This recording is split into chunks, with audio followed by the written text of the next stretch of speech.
Hello students, welcome back to Passionada. I am Nikita and today we will discuss the back exercise of our poem Crying. ठीक है? So we are continuing our English book of class 5th, that is Marigold, and here is our unit 4 poem name is Crying. So let's continue our back exercise. Let's read. According to the poet, should you cry a little or should you cry a lot? कि poet के according आपको कम रोना चाहिए या बहुत ज्यादा रोना चाहिए? तो पोएट ने बोला था दिल खोल के रोना है ना, रुकना नहीं है, शुरू हो गई तो बस खत्म करके रुको. ठीक है. So according to the poet you should cry a lot, कि पोएट के अकॉर्डिंग आपको बहुत ज्यादा रोना चाहिए. Next, what can you do after crying a lot, कि बहुत ज्यादा रोने के बाद आपको क्या करना चाहिए? After crying a lot you can laugh heartedly, कि बहुत ज्यादा रोने के बाद तुम्हें दिल खोल के हंसना है. ठीक है. Read the first two lines of the poem. Is the mood dash. अच्छा, तो अब क्या है, फर्स्ट टू लाइन्स पोएम की पढ़नी है और मूड कैसा है ये बताना है. Happy, sad, angry, jealous, upset. देखो दोबारा से बताती हूँ, फर्स्ट टू लाइन में क्राई करने के लिए ही बोला गया है. देखते हैं. Crying only a little bit is no use, you must cry until your pillow is soaked. तो वो दुखी है, कोई दुखी होता है तभी रोता है, खुशी में तो कोई नहीं रोता है ना, गुस्से में भी रोता नहीं है कोई. ठीक है. So mood is sad. ठीक है. Right answer is sad. Next, in the last few lines the mood off the poet has change, कि लास्ट लाइन्स में पोएट का मूड चेंज हो गया. कैसा हो गया? वो हैप्पी हो गया. ठीक है. So very happy, angry, cheerful, sad, jealous. अब वो है बहुत ज्यादा खुश क्योंकि उसका जो दुख था वो खत्म हो गया. ठीक है.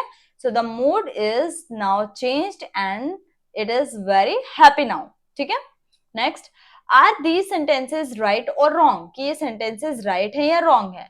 The poet says you must not cry much. तो पोएट ये कहते हैं कि आपको ज्यादा नहीं रोना. तो ये बात बिल्कुल गलत है, क्योंकि पोएट तो ये बोलते हैं कि बहुत ज्यादा रो, थोड़ा नहीं रोना, बहुत ज्यादा रोना है. Next, the poet says that you should cry till your pillow is soaked. तो ये बात बिल्कुल ठीक है. पोएट ये बोलता है कि जब तक रो, जब तक आपका पिलो बिल्कुल, तकिया जो है आपके आंसुओं में भीग नहीं जाता. Next, the poet says that after crying you should open the window and laugh so that people will see that you are happy.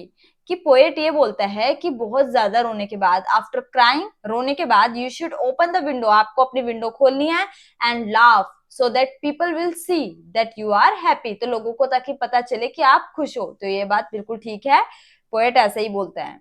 Next, the poet says that you should open the window and show people that you are crying. कि poet ये बोलता है कि आपको अपनी Windows open करनी है और रोना है नहीं. हमें लोगों को ये नहीं दिखाना कि हम रो रहे हैं, हमें लोगों को ये दिखाना है कि हम खुश हैं. आगे चलते हैं. Let's talk. Where do you cry? What are the things that make you cry, कि तुम कहाँ रोते हो और ऐसी कौन सी चीजें हैं जो तुम्हें रुला देती हैं. So I cry before my mother. सब अपनी मदर के ही सामने रोते हैं, है ना. तो I cry before my mother. I cry when my sister disturbs me और when I fall down and get hurt. कि मैं जब रोता हूँ जब मेरी बहन मुझे परेशान करती है, तंग करती है, या फिर मैं नीचे गिर जाऊं और मुझे चोट लग जाए तब रोता हूँ. Next, can you cry when you are happy, कि क्या तुम तब भी रोते हो जब तुम खुश होते हो? तो ऐसा कोई भी नहीं करता होगा, है ना. नो, नॉट एट ऑल, ऐसा कभी नहीं होता. Next, which are the things that make you happy. ऐसी कौन सी चीजें हैं जो आपको खुश करती हैं? In what way do you show your happiness, और आप अपनी हैप्पीनेस कैसे दिखाते हैं? Attending parties and purchasing new dresses make me happy, कि पार्टीज अटेंड करने में और नए नए कपड़े खरीदने में मुझे बहुत खुशी मिलती है, तो मैं बहुत खुश हो जाती हूँ. I show my happiness bye laughing loudly and jumping on my bed. तो मैं अपनी हैप्पीनेस कैसे शो करती हूँ? बहुत जोर जोर से हंस के या फिर बेड के ऊपर जंप करके, कूद के. ठीक है. आगे चलते हैं. से अलाउड, जोर से बोलना है.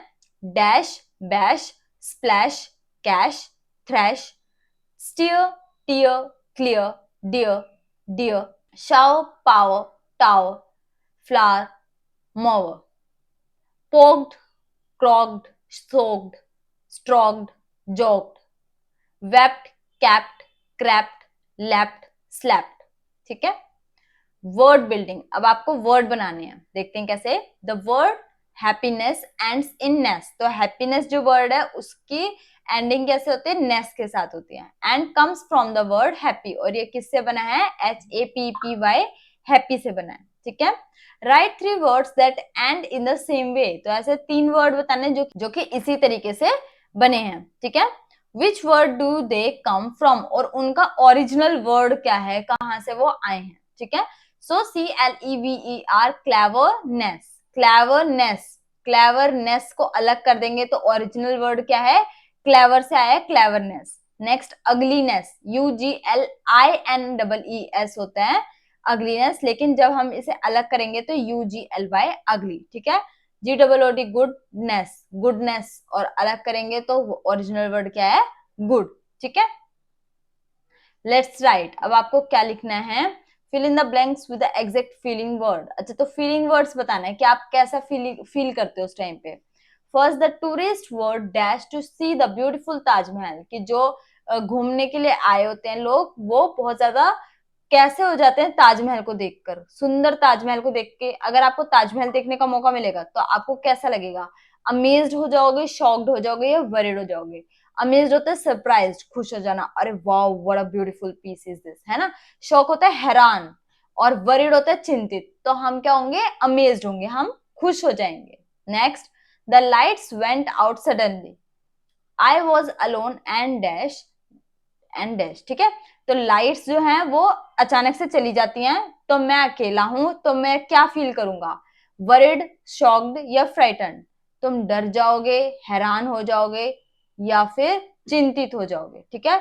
वरिड होता है चिंतित, शॉक्ड होता है हैरान हो जाना, और फ्राइटन होता है डर जाना, कि तुम क्या करोगे। तो जब आप अकेले हो, एकदम से लाइट चली जाए, तो आप डरेंगे, है ना, frighten.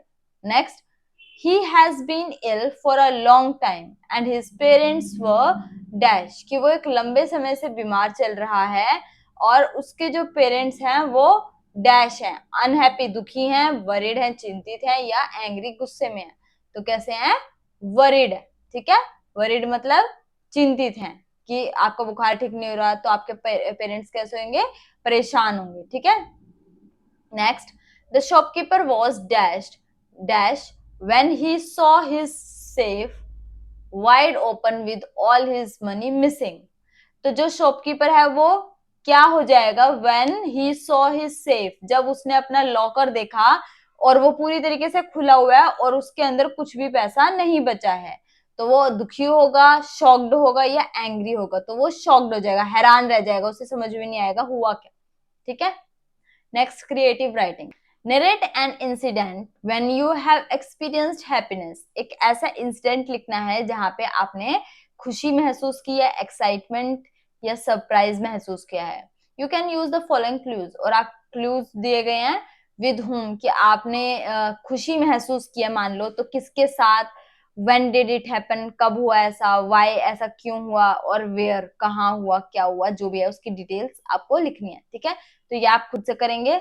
That's all for today, thank you and have a nice day. अपने फ्रेंड्स के साथ वीडियो को शेयर करें, और अगर कोई डाउट है तो कमेंट सेक्शन में आप इसे पूछ सकते हैं, ठीक है। So that's all for today, thank you and have a nice day.